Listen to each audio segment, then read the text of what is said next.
Hello po mga ka-greenie, good day po mga ka-greenie.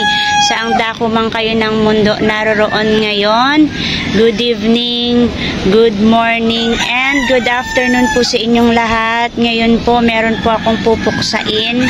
Meron po akong i-cure ang mga mealybugs po dito sa aking white one. Ito po yung matagal ko ng white one. Meron po kasi siyang mealybugs ngayon. May mga gumagapang-gapang po sa kanya. Yan o. Sa gitna po ng kanyang rosette. Yan po. Medyo madumi lang tingnan yung leaves niya. Pero stain lang po yan ng water. Hindi po yan fungus. So ngayon, meron po akong gagawin sa kanya. Pong ipakita sa inyo na meron siyang mealybugs. Ayan po oh. Ayan po yung mealybugs niya. Ayun oh, yun yung mga puti na yan. Ayan po. At may mga gumagapang po na langgam. Yan. Juicy po kasi sa kanila yan, yung mga mealybugs. Pagkain po talaga ng mga langgam yung mealybugs na yan. Kaya kapag may mealybugs, meron pong langgam. Kailangan po natin patayin yung mealybugs kasama ang langgam dahil po kapag naubos po nila yung mealybugs na yan at wala na silang makuha at makain na mealybugs, pupudpudin po nila yung stem. Maghuhukay po sila doon, magbubutas po sila sa stem ng ating mga succulent hanggang po mapudpud nila yung stem. At kapag nagdilig tayo na hindi natin nakita na napudpud na nila, nabutas na nila, magkakaroon po ng stem rot yung ating mga succulent. Yan po oh, ang dami po nila oh, ang daming langgam. Medyo madami din na mealybugs. Ayun po yung mga puti na yan. Stain lang po yan ng water. Pero hindi po siya fungus. Yung nakikita nyong mga ayan, mga brown. So kailangan natin silang tanggalin, patayin yung mga mealybugs na yan at langgam na yan. Kasi yung mga mealybugs po, ayan, humahawa po yan. Dumadapo sa ibang mga succulent.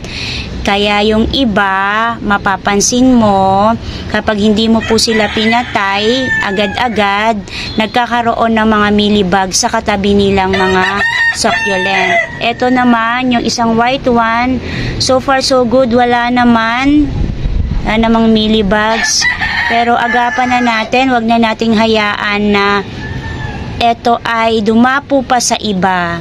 So, simple lang po yung aking ginagamit na pangpatay sa mealybugs. Dalawa lang po. Alcohol, yung una po. At pangalawa, kapag hindi po nakuha sa alcohol, ay vinegar na may liquid soap. Yun po yung pangalawa kong ginagamit kapag hindi kaya ng alcohol. Ngayon, gagamit po ako ng alcohol. Yan, dyan muna natin sila ilagay. Ito po yung alcohol ko, 70% solution.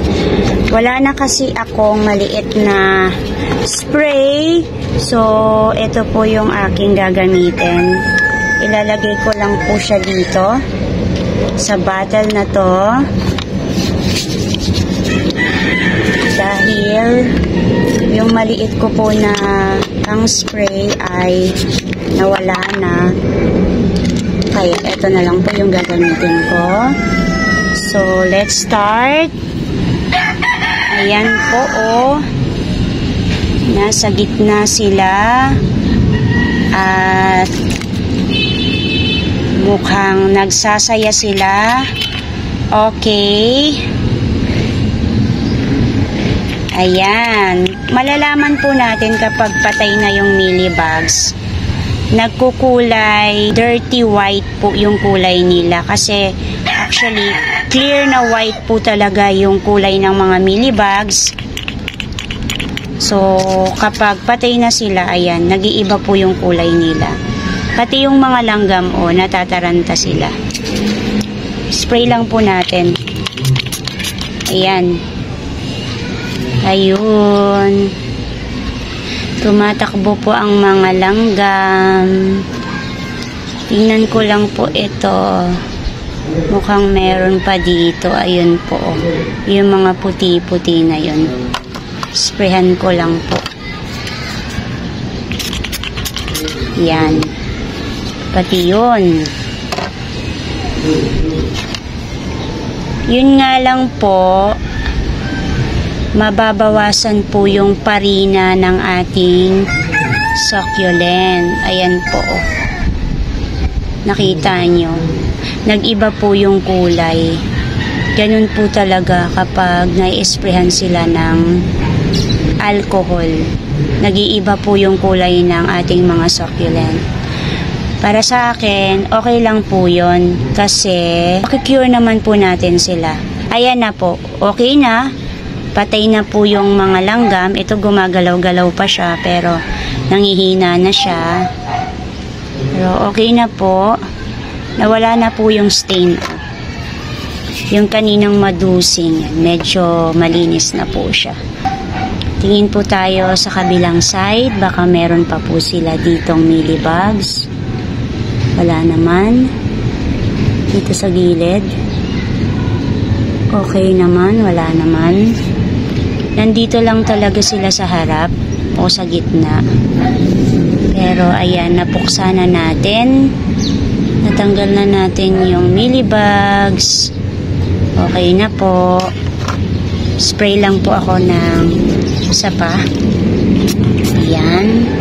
Para sure. Simple way ng pagpatay ko ng mga mealybugs. Alcohol lang po yung aking gamit.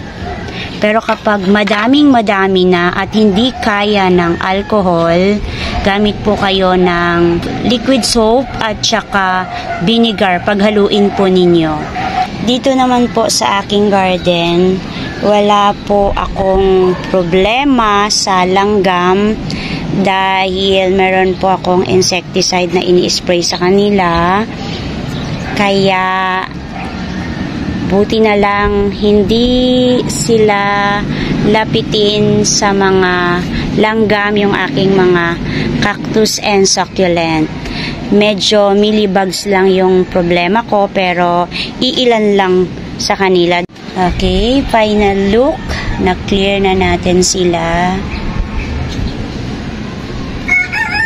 Ito lang po yung aking gamit. Ayan po, alcohol lang po. Simple lang po. And that's it for today po mga ka-greenie. Kung love po ninyo at nagko-collect din po kayo ng mga plants, ornamental plants, cactus and succulent, please po pa-like at pa-share na rin po ng aking video. And don't forget to subscribe po, Ana Duran. Thank you Lord sa araw na ito. May God bless you all. Bye-bye po mga ka-greenie.